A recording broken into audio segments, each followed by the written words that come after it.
Listening. 6.8.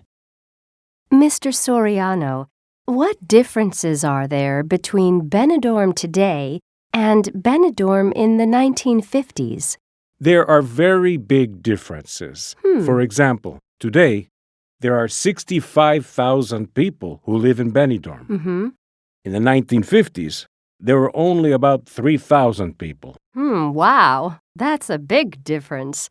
What about tourists? Today, there are 4 million tourists a year. Hmm. In the 1950s, there were only maybe 300 tourists, and they were Spanish. Oh. Now, tourists come from all over the world. Was there an airport near Benidorm in the 1950s? No, there wasn't an airport then. Today, there is a big international airport in Alicante, which is only 35 miles from Benidorm. How many hotels are there now?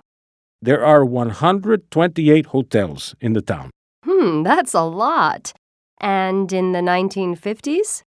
In the 1950s, there were only 3. Oh. And there wasn't a supermarket in the 1950s, only some little stores. Today, there are 264 supermarkets and hundreds of stores. Well, thank you, Mr. Soriano.